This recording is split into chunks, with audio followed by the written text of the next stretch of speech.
Alright guys, so meron ako ditong birth certificate na mahaba.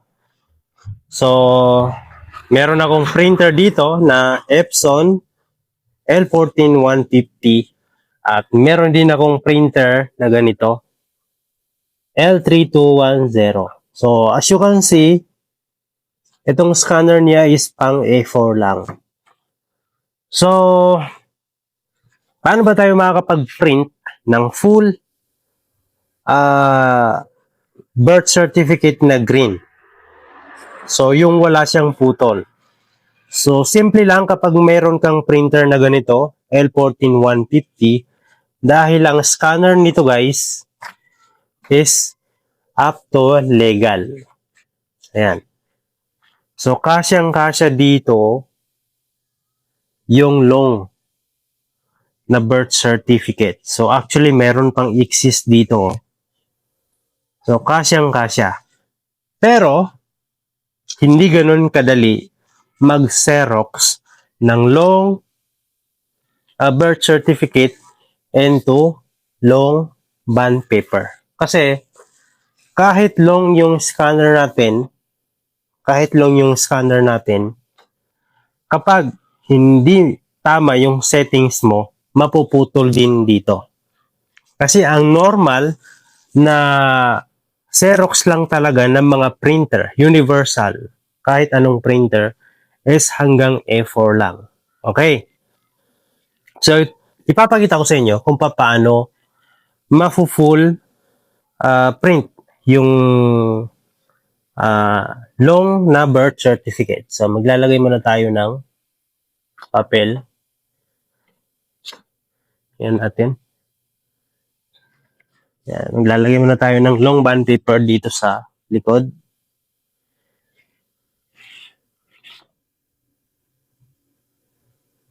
Ayan. So, adjust lang natin dito. Ayan. So, I think okay na ito. Ayan, okay na. So, ngayon nakalagay na tayo ng long bond paper. So, nakalagay na rin tayo ng long na birth certificate. So, kapag sinerox mo yan ng normal lang, for example, color, and then si-xerox natin. Yan, nag-xerox na siya. And pause muna natin yung video. Balik tayo kapag natapos na niya. O hindi na, kasi mabilis lang naman yan. Ayan na, palabas na yung xerox natin.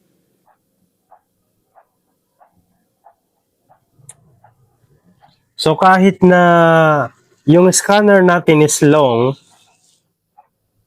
nakaka-accommodate siya ng long, hindi ibig sabihin nun is makukuha niya lahat yung ipaprint natin. As you can see, nakaprint ako sa A4. So, punta tayo sa settings.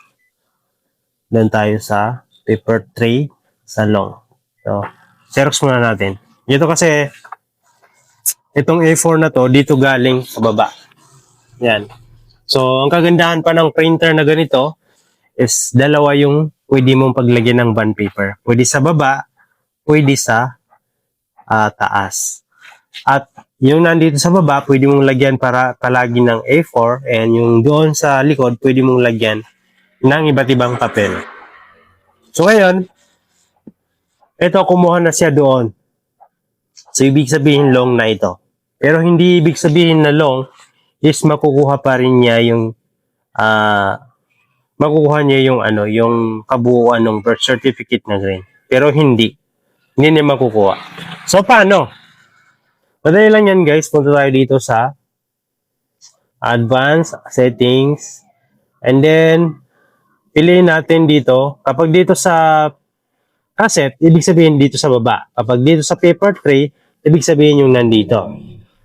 So ngayon, nakaset na siya ng 8.5 by 13. So tama yan. Pang long yan. So ngayon, dito sa reduce and enlarge, dito tayo magsi-settings. Okay? Click natin yan. Hindi ko alam kung nakikita nyo. Ayan, click natin yan. And then, punta tayo sa pinakababa and hanapin nyo yung out of fit page. Ayan. Click natin yan.